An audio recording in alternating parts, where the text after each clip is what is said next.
Good morning dear students, कैसे हो? I hope and I am sure that आप बहुत बढ़िया होगे, मस्त होगे, स्वस्थ होगे, एंजॉय कर रहे होगे।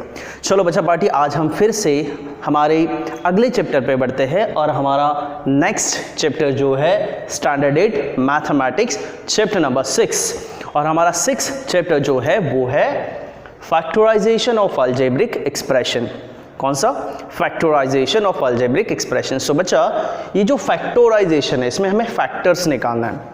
फैक्टर्स का मतलब क्या होता है, जैसे समझ लीजिए, मान लीजिए आपके पास नंबर है 15। अगर आप इस 15 को 3 से डिवाइड करोगे तो 3 5 जा 15 आएगा ऐसा। यानी इसका मतलब है कि आप 15 को 3 से डिवाइड कर सकते हो।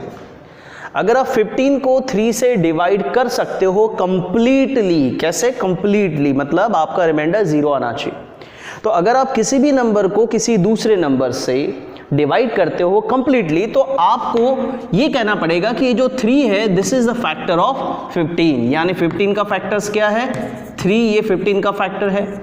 5 भी है, आप 15 को 5 से डिवाइड कर सकते हो, 5 3 जा 15, यानी 5 भी 15 का फैक्टर्स हो गया। तो ये जो है 3 5 ये सब फैक्टर्स है। किसके फैक्टर्स है? 15 के फैक्टर्स है। लेकिन अगर मैंने कोई इक्वेशन लिख दिया x² + 3x + 9, अब मैं आपको पूछता हूं कि भैया इनके फैक्टर्स क्या है। अब इनके फैक्टर्स डेफिनेटली 3 या 5 नहीं रहेंगे। अब इनके जो फैक्टर्स रहेंगे वो कुछ x + 3 वगैरह इस फॉर्म में रहेंगे, लाइक दिस। समझ में आया?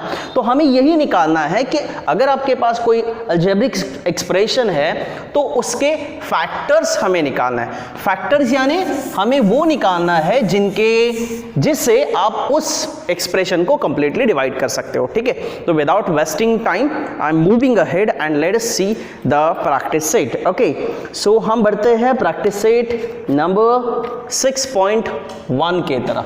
तो हमारा आज का प्रैक्टिस सेट है 6.1, और 6.1 में पहला क्वेश्चन आपको बोला है फैक्टराइज। आपका फर्स्ट क्वेश्चन है फैक्टराइज। ठीक है, आया दिमाग में?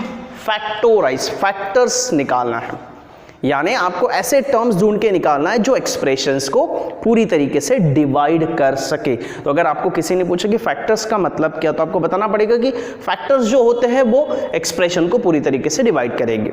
या कोई नंबर किसी नंबर को डिवाइड कर रहा है मतलब वो उस नंबर का फैक्टर है। ओके बच्चा, तो यहाँ पे पहला प्रॉब्लम हम देखते हैं। फर्स्ट प्रॉब्लम हमारे पास है x² + 9x + 18।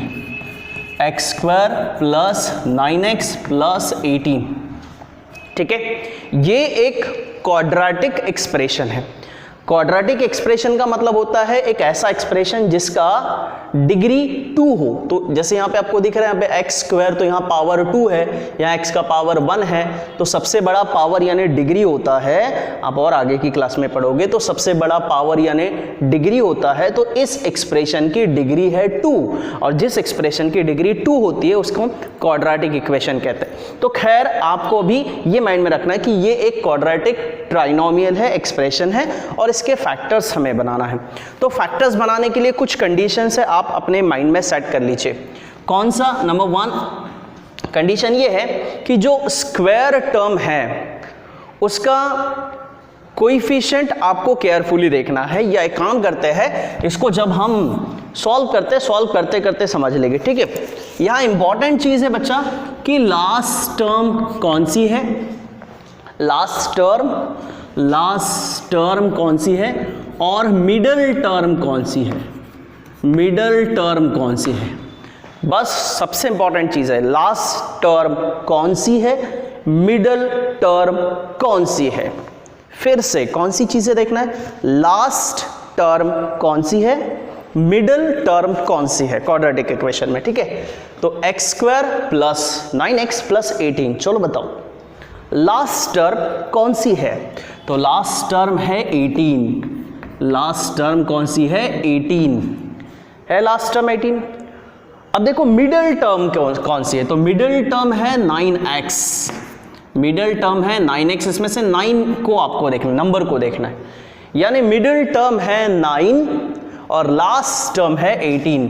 मिडल टर्म है 9 और लास्ट टर्म है 18।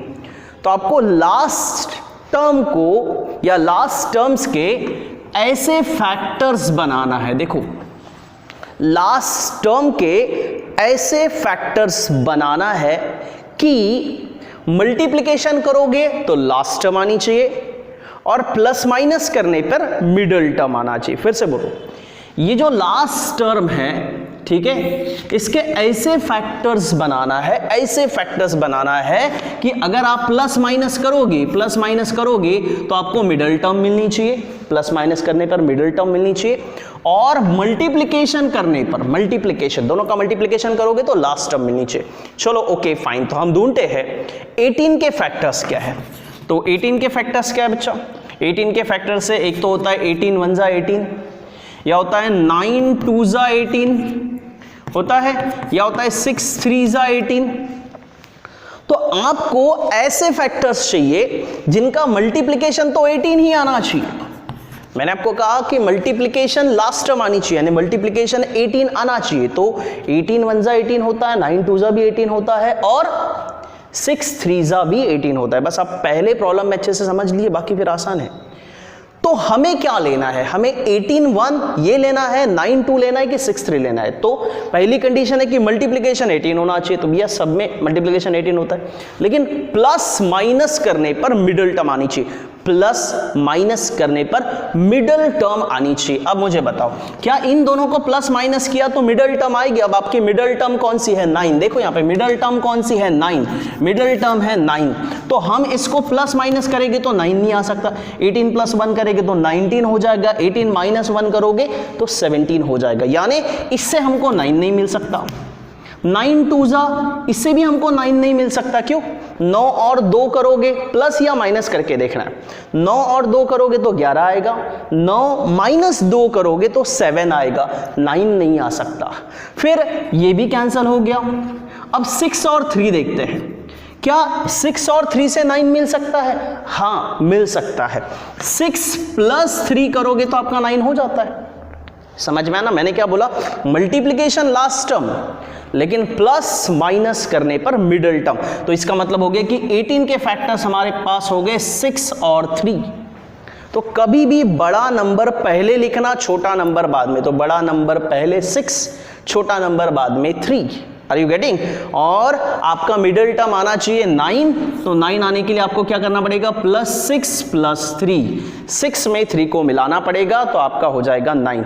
तो अभी आपको लास्ट टर्म के फैक्टर्स कैसे बनाते ये समझ में आया, यही सबसे इंपॉर्टेंट है। तो 18 के फैक्टर्स हो गए 6 3 जा, तो 6 3 जा ही क्यों लिया हमने? बिकॉज 6 और 3 9 होता है, जो कि मिडल टर्म है। तो multiplication last term, plus minus करने पे मिडल टर्म, तो प्लस करने पे मिडल टर्म हमको मिलती है। तो लिखना कैसा आपको? अब आपको इसको लिखते वक्त कैसे लिखना है ये देख लीजिए, बस यही इंपॉर्टेंट है बच्चा, ठीक है। तो ये आपका प्रॉब्लम है, क्या है आपका problem? x square plus 9x plus 18, ठीक है। तो इसको हम लिखेंगे इज इक्वल्स, ठीक है। यहाँ पे मैंने इसको स्टार्ट किया है, दैट्स व्हाई एरो दिया है। Now this is equals to, ये आ गया x स्क्वायर प्लस, अब ये 9x को इस फॉर्म में लिखना।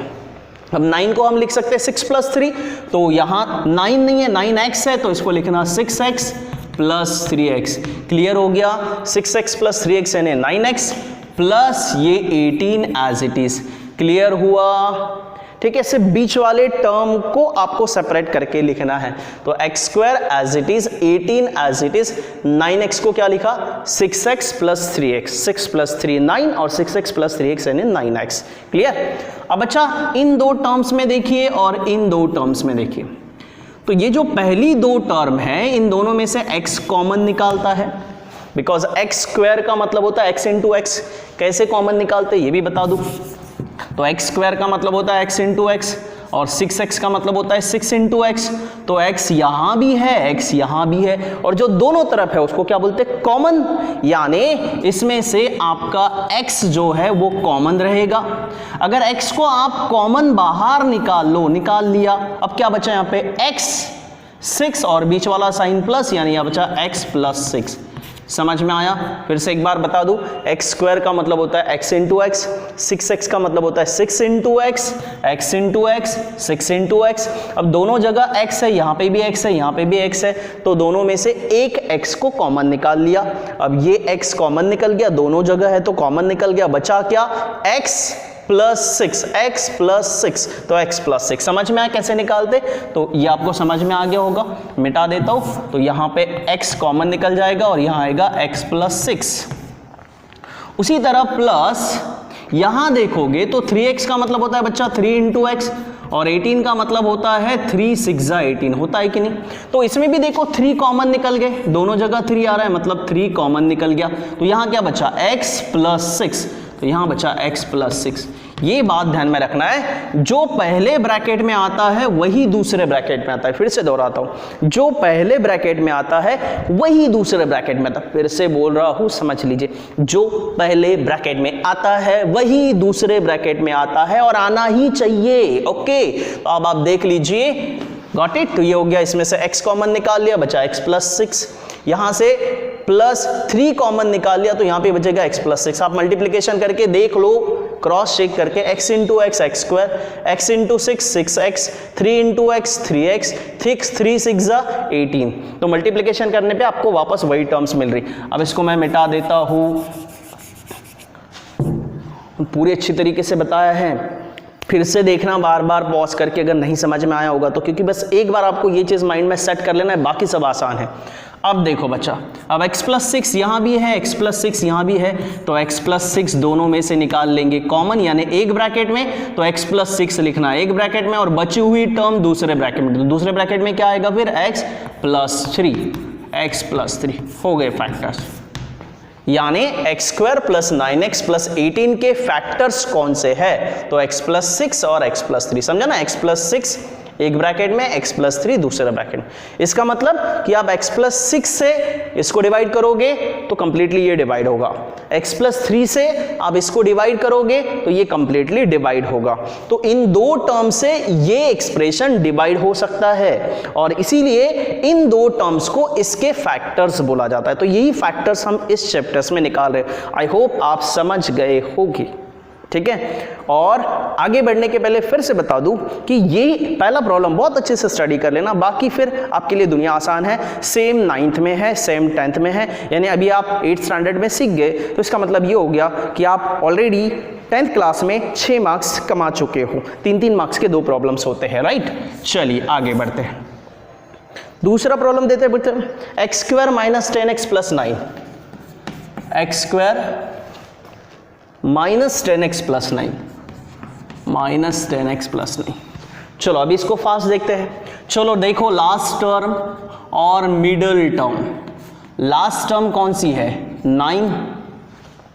तो आपको करना क्या है, 9 के ऐसे फैक्टर्स बनाओ कि आपको 9 के ऐसे फैक्टर्स बनाओ कि आपको प्लस माइनस करने पर मिडल टर्म मिलनी चाहिए। फिर से माइंड में डाल दीजिए, प्लस माइनस करने पर मिडल टर्म मिलनी चाहिए। तो चलो 9 के फैक्टर्स हो गए, 9 1 जा 9 हो गए, और यहां आता है माइनस 10, मिडल टर्म माइनस 10 है। तो माइनस 10 कैसे मिलेंगे, प्लस 9 प्लस 1 करोगे तो प्लस 10 हो गया, और माइनस 9 माइनस 1 करोगे तो माइनस 10 हो गया। माइनस 9 माइनस 1 कितना होता है, minus 10, plus 9 plus 1, plus 9 plus 1 कितना होता है 10, माइनस 9 माइनस 1 कितना होता है माइनस 10, 9 माइनस 1 करोगे तो कितना आ जाएगा 8। तो आपको माइनस 10 चाहिए, माइनस 10, तो क्या आएगा माइनस 9 माइनस 1। क्लियर हो गया, माइनस 9 माइनस 1।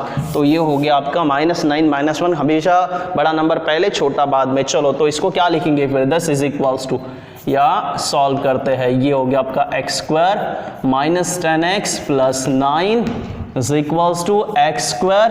कैसे लिखेंगे इसको, अभी मैंने बताया, माइनस 9 और माइनस 1, तो माइनस 9x, x है ना यहाँ पे, तो minus 9x minus 1x। Clear हुआ, minus 9x minus 1x minus 10x हो गया, ये प्लस 9 एज इट इज, यानी ये टर्म एज इट इज रहती, ये टर्म एज इट इज रहती, सिर्फ बीच वाले टर्म को हम स्प्लिट करके लिख देते। अब बच्चा देखो, यहाँ पे एक्स स्क्वायर मतलब x इंटू एक्स, और यहाँ पे 9 इंटू एक्स, तो x कॉमन निकल जाएगा, बचेगा x माइनस 9। ठीक है, यहाँ से माइनस 1 कॉमन निकलेगा, यहाँ बचेगा x माइनस 9। फिर से आप देख सकते हो, x इंटू एक्स करोगे तो एक्स स्क्वायर, x इंटू 9 करोगे तो 9x, माइनस है मतलब minus 9x, minus 1 into X तो minus 1x, minus minus plus 1 into 9 9। Are you getting? तो ये कभी भी ध्यान में रखना, जो पहले ब्रैकेट में आएगा वही दूसरे ब्रैकेट में आएगा। तो यहाँ x माइनस 9 है तो यहाँ पे भी x माइनस 9 ही आना चाहिए। तो यहाँ तो x प्लस 9 दिख रहा है, तो जब आपको ऐसा दिखेगा सिर्फ साइन चेंज दिख रहा है तो सिर्फ -1 कॉमन निकाल लेना। तो यहाँ सिर्फ साइन का डिफरेंस है, x माइनस 9 यहाँ है तो यहाँ पे भी x माइनस 9 आएगा, लेकिन यहाँ तो x प्लस 9 है तो क्या कॉमन निकालना है? -1। तो -1 कब कॉमन निकालना है? जब सिर्फ साइन का डिफरेंस है, यानी पहले ब्रैकेट में x माइनस 9 है और इधर में x प्लस 9 है, तो आपको -1 कॉमन निकाल लेना है। तो ये भी x माइनस 9 हो जाएगा, वो भी x माइनस 9 हो जाएगा, लाइक दिस। आप देखो ये x माइनस 9 यहाँ भी है, x माइनस 9 यहाँ भी है, तो x माइनस 9 आएगा एक ब्रैकेट में और बचा हुआ आएगा x माइनस 1 दूसरे ब्रैकेट में। ये हो गए इसके फैक्टर्स। आई बात समझ में? है इजी, बहुत आसान है, अरे है कि नहीं? ओके, सो इनके बीच में ये देखो, ये ब्रैकेट और ये ब्रैकेट, इनके बीच में कोई साइन नहीं है, यानी मल्टीप्लिकेशन का साइन है। ओके, तो पहले ब्रैकेट में x माइनस 9 और दूसरे ब्रैकेट में x माइनस 1। क्लियर? अंडरस्टूड? हाँ या ना? अगर आपको समझ में आ रहा है तो आपको क्या करना है? लाइक करना है, सब्सक्राइब करना है, शेयर करना है, दोस्तों को भेजना है। फ़ायदा सबका होना चाहिए, सिर्फ आपका नहीं। क्लियर? आपके जो अदर स्कूल के दोस्त लोग हो गए या जो भी हो गए उनको भी आप भेजिए और चैनल को सब्सक्राइब कीजिए। ये सबसे इंपॉर्टेंट है, बिकॉज आप जैसे ही सब्सक्राइब करोगे, बेल आइकॉन दबाओगे, आपको मैंने वीडियो बनाते बराबर ही आ जाएगा, चाहे मैं वो कभी बना लूँ। ठीक है? और बहुत सारे वीडियोस होते हैं साइंस के ऊपर डिपेंड होते हैं, ठीक है, मैथमेटिक्स के कुछ ट्रिक्स के ऊपर डिपेंड होते हैं, जिसमें आप अलग अलग ट्रिक्स सीखते हो। जैसे कि मैंने मैजिक ऑफ 9 सिखाया है, टेबल्स कैसे बनाते हैं 1 to 99, कोई भी टेबल्स आप बना सकते हो immediately with in 2 minutes। Is that clear? It's very easy. ठीक है, जैपनीज टेक्निक्स मैंने बताई है, तो आप सब्सक्राइब कीजिए, आपको ये सारी चीज़ें पता चल जाएगी। ठीक है? ओके, आगे बढ़ते हैं। ये मिटा देता हूँ, आपको क्या करना है? पॉज करके लिखना है चीज़ें।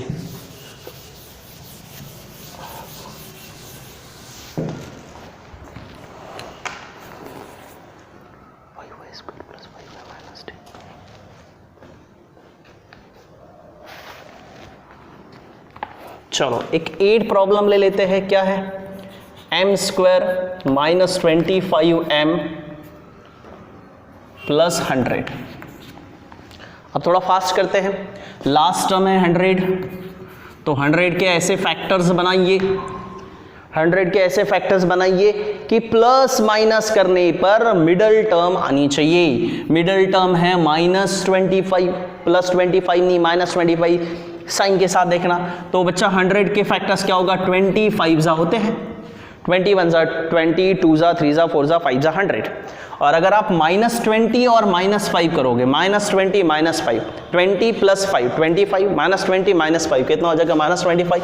यानी इसको सॉल्व करोगे तो ये आएगा m²। हाँ चलो, कैसे लिखोगे अभी इसको? कैसे लिखोगे? -20 -5, तो इसको लिखना -20m -5m। हमेशा बोल रहा हूँ बड़ा नंबर पहले आना चाहिए, छोटा नंबर बाद में, यानी पहले 20 आएगा फिर 5 आएगा। तो -20m -5m plus 100 as it is.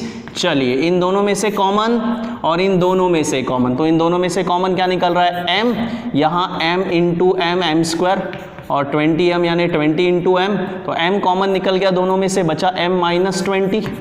अब यहाँ m -20 है तो यहाँ पे भी आएगा m -20, जो पहले ब्रैकेट में आता है वही दूसरे ब्रैकेट में आता है। यहाँ m -20 आने के लिए आपको क्या करना पड़ेगा? -5 कॉमन निकालना पड़ेगा।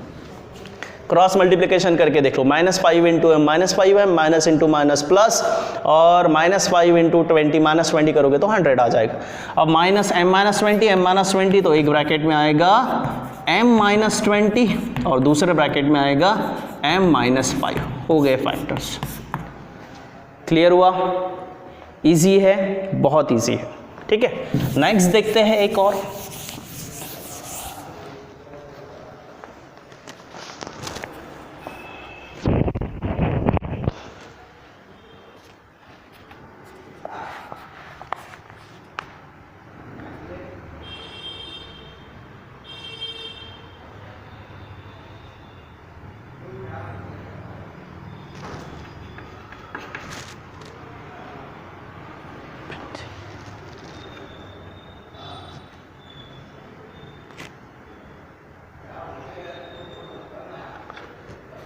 चलिए एक काम करते हैं, एक देखते हैं 9th problem. 3x² plus 14x plus 15। इस प्रॉब्लम में और इस प्रॉब्लम में क्या फर्क है, चलिए जल्दी। इस प्रॉब्लम में और इस प्रॉब्लम में क्या फर्क है, इंटेलिजेंट माइंड लगाओ, दिखा फर्क? क्या फर्क है कि भैया यहां देखो सिंपली m स्क्वायर होता है, यानी इसका कोएफिशिएंट 1 होता है, यानी m square x square y square सिर्फ ऐसा रहेगा। तो m square x square y square मतलब उसके पहले सिर्फ 1 है, x स्क्वायर यानी 1x स्क्वायर, y स्क्वायर यानी 1y स्क्वायर, m स्क्वायर यानी 1m स्क्वायर। लेकिन यहाँ क्या है, यहाँ सिर्फ x स्क्वायर नहीं है, यहाँ है 3x स्क्वायर। तो जब बच्चा स्क्वायर टर्म के साथ कोई दूसरी टर्म होगी, जैसे स्क्वायर टर्म है और उसके साथ में 3 है, सिर्फ x स्क्वायर है तो टेंशन नहीं है, लेकिन x स्क्वायर के साथ में यहाँ 3 है, तो ऐसे वक्त क्या करना, आपको लास्ट टर्म और फर्स्ट टर्म मल्टीप्लाई करना है, यानी आपको ये 3 इंटू 5 करना है, 3 इंटू 5। तो 3 इंटू 5 नहीं, क्या है 3 इंटू 15, समझ में आना? Are you getting? मतलब 1 है तो टेंशन नहीं है, लेकिन 3 है तो 15 3 जा कितना होता है, 15 3 जा 45। अगर यहाँ 4 रहता तो मैंने क्या किया रहता, 15 4 जा कितना लिखा रहता, 60। अगर यहाँ मान लो 10 रहता तो 15 10 जा कितना करता मैं, 150। समझ में आया होगा ना? तो जो भी टर्म है उसके साथ इसको मल्टीप्लाई करना। तो अभी फिलहाल यहाँ पे क्या है, यहाँ पे 3 है, तो आपका आएगा 3 15 जा 15 1 जा 15 15 2 जा 30 15 3 जा 45। तो इन दोनों का मल्टीप्लिकेशन समझ में आया? ओके, अब फिर से करना वही है, इनके ऐसे फैक्टर्स बनाना है कि आपको प्लस 14 मिलना चाहिए, प्लस 14 मिलना चाहिए। तो 45 एक आता है 15 3 जा 45 और एक आता है 9 5 जा 45। तो 9 5 जा अगर आप लोगे, 9 5 जा अगर आप लोगे तो आपको 14 मिलेगा, 9 और 5 14 होते हैं। लेकिन अगर 15 3 जा करोगे तो आपको 14 नहीं मिलेगा। तो आपको क्या करना पड़ेगा, यहाँ पे प्लस 14 है तो प्लस 9 प्लस 5, प्लस 9 प्लस 5 हो गया प्लस 14 और ये 15 जा। अब यहाँ पे आप इसको सॉल्व कर सकते हो, ये आ जाएगा 3x स्क्वायर। 14x को आप कैसे लिखोगे, प्लस 9x प्लस 5x। समझ में आया ना? x के साथ प्लस 9x प्लस 5x हो गए 14x plus 15 as it is. तो ये अब इन दोनों में से क्या कॉमन निकलता है, देखो 3x स्क्वायर का मतलब होता है 3 इंटू x और 9x स्क्वायर का मतलब होता है 3 इंटू x, बराबर है ना? 3 3 जा 9 into x 9x, 3 into x 3x square. अब कॉमन क्या निकल रहा है, देखो बच्चा यहाँ पे भी 3x है, यहाँ पे भी 3x है, यानी दोनों में से कॉमन निकल गया 3x। अब 3x निकल गया तो यहाँ बचा x, यहाँ पे भी 3x निकल गया तो यहाँ बचा 3, तो यहाँ पे आएगा प्लस 3। समझ में आना? 3x स्क्वायर यानी 3 इंटू x, 9x यानी 3 इंटू x। तो 3x यहाँ से कॉमन निकाल लिया, क्योंकि 3x यहाँ भी है 3x यहाँ भी है, तो 3x कॉमन, तो यहाँ बचेगा x प्लस 3, x प्लस 3, तो x प्लस 3। समझ में आया? अब ये टर्म मिटा देता हूँ मैं, तो यहाँ बन गया आपका कॉमन हो गया 3x और यहाँ बचा x प्लस कितना, x प्लस, हाँ इसमें से कॉमन x प्लस 3 करके देख लो। 3 into x 3x into x 3x square plus 3 into 3 9 into x 9x। अब जो पहले ब्रैकेट में है वही दूसरे ब्रैकेट में, मतलब यहाँ पे भी आएगा x प्लस 3, तो यहाँ x दिख रहा है मतलब यहाँ कॉमन निकल जाएगा 5। चेक करके देख लो, समझ में आ जाता है। x प्लस 3 तो इधर भी x प्लस 3, तो सिर्फ x चाहिए 5 नहीं चाहिए, मतलब 5 कॉमन निकलने वाला है। अब मल्टीप्लीकेशन करके देख लो, 5 इंटू एक्स हो जाएगा 5x और 5 3 हो जाएगा 15। समझ में? तो x प्लस 3 यहाँ भी है, x प्लस 3 यहाँ भी है, यानी x प्लस 3 हो गया एक ब्रैकेट में और बचा हुआ 3x प्लस 5 हो गया दूसरे ब्रैकेट में। ये हो गया इसका आंसर। आई बात समझ में? तो ऐसे बाकी बहुत सारे प्रॉब्लम्स है, इसमें 12 प्रॉब्लम्स है और ये 12 के 12 प्रॉब्लम्स आपको सॉल्व करना है। आई होप आपको ये समझ में आ गया होगा। तो बच्चों ये सारे प्रॉब्लम्स आप अभी सॉल्व कर सकते हो, ठीक है? और कोई डिफ़िकल्टी आती तो कमेंट बॉक्स में मुझे बताइए, ठीक है? व्हाट्सएप पे भी आप मुझे मैसेज कर सकते हो। अपनी कॉपी कंप्लीट रखना, किसी भी पल में आपको कॉपी चेकिंग के लिए मांग सकता हूँ। इस क्लियर और इसी के साथ हम आपसे रजा लेते हैं। Thank you very much.